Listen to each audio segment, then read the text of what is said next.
Hey guys, SuperHorrorBro Mike here, and in this video we take a step back and look at the big picture as we attempt to set a timeline to the entire Little Nightmares universe. There have been 3 games in total: Little Nightmares and its DLC, Secrets of the Maw, the mobile spin-off Very Little Nightmares, and a full-fledged sequel, Little Nightmares 2.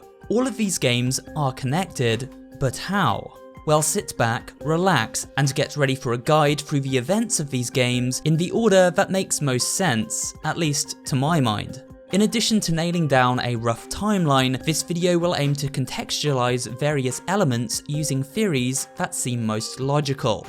With all of that said, let us begin at the very start of this nightmarish tale, with the origin story found within Very Little Nightmares.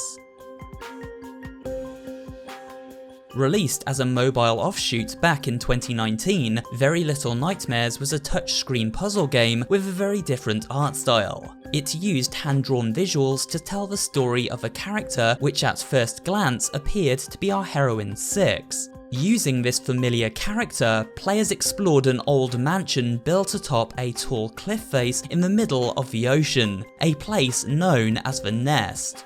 It is eventually revealed that this character is not Six, her name is simply the girl in the yellow raincoat, a raincoat she eventually loses as she plummets to her death while being chased by a monstrous child known as the Pretender. We can clearly see from her haircut that this girl is not Six, however Six does feature throughout the game, a fellow prisoner who ends up fleeing the nest alongside the girl in the yellow raincoat and escaping on a raft after her companion met a watery grave. Before the events of Little Nightmares 2, I had assumed Six acquired her iconic yellow raincoat after leaving the shore of the nest aboard her raft and scooping it out of the water, then being picked up by the mysterious boatman character and taken to the moor, or perhaps simply washing up beside it and finding her way inside. This speculation is now proven incorrect. How do we know Little Nightmares 2 takes place in the weeks and months after the story of Very Little Nightmares? Well, there are several reasons to make this connection. If we look at the digital comics, which acts as a precursor to the events of the sequel, we see Six without raincoat and looking as if she just stepped off the raft at the end of the mobile game. She is captured by the Hunter, a haunting sight that her would-be companion Mono witnesses and seemingly the reason he sets off to free Six at the beginning of Little Nightmares 2.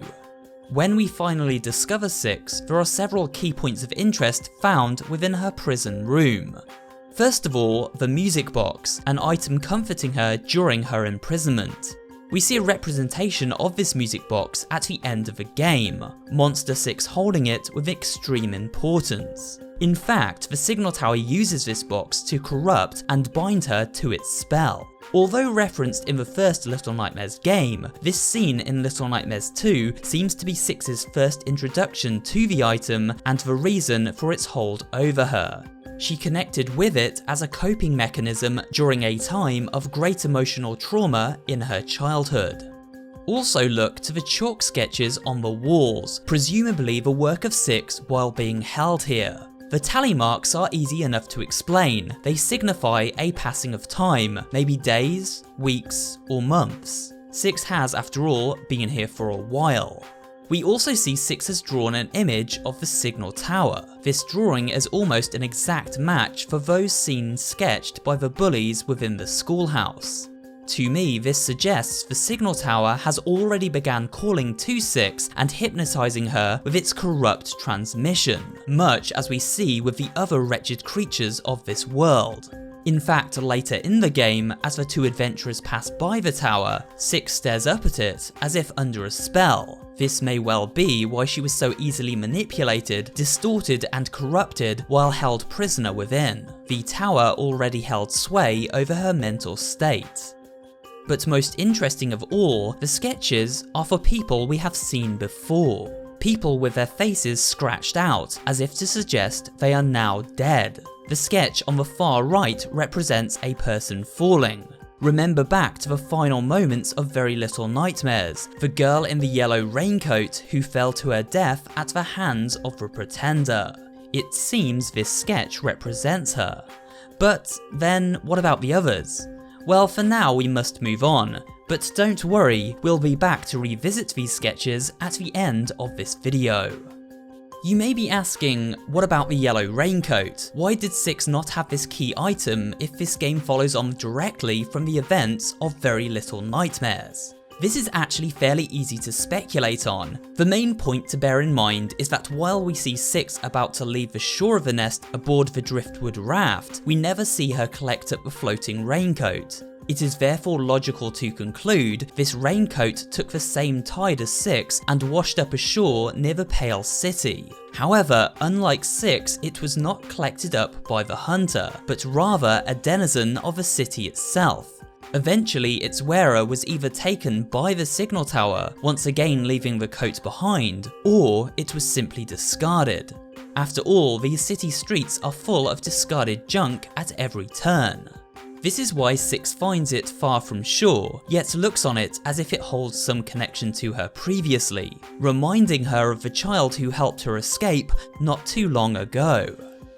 One more thing that really connects 6 to the events of Very Little Nightmares preceding this game can be seen by her uncomfortable demeanour while riding the floating door across the river mouth here. It makes sense when we remember she had recently escaped a traumatic experience within the nest using the exact same means, an escape method which led to her capture by the hunter. Skipping to the end of the adventure, 6 is taken by Thin Man and imprisoned once again, this time within the walls of the signal tower itself. Here, its distorted signal twists and corrupts 6 in ways all too familiar to anyone who has encountered monsters such as Roger the Janitor. The signal tower uses Thin Man's power to warp and distort reality, which ravages the world and does exactly the same to poor 6. More importantly, it pulls from her memories to create a prison for her. While examining the items found within this room, many look eerily familiar. Again, we will revisit this concept at the end of this video. Mono eventually manages to cure 6 by destroying the music box, an item, as stated before, which binds her to this monstrous form. This leads to the signal tower revealing its true form, a living mass of flesh made up from the bodies of those it consumes. While escaping, Mono drops behind 6 and she grabs his hand to prevent him falling, but decides in a cruel turn of events to let her friend fall. Most likely because she senses the darkness calling him from within, and has witnessed Mono's dangerous powers, which she feels threatened by. Of course, 6 unwittingly dooms the world by doing this. Mono is imprisoned by the signal tower and his powers used to distort and warp the world throughout space and time.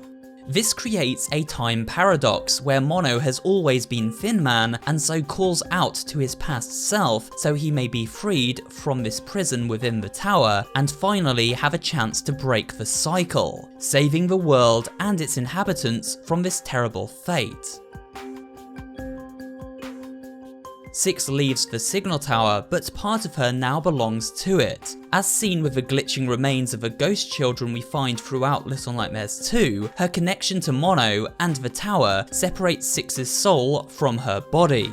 Now incomplete, the loss of 6's soul leaves a great empty void, a void which must be satisfied. This is the birth of 6's hunger, a hunger we contend with throughout the very first Little Nightmares game, confirming Little Nightmares 2 is indeed the second game in the timeline and a prequel to the events of the original.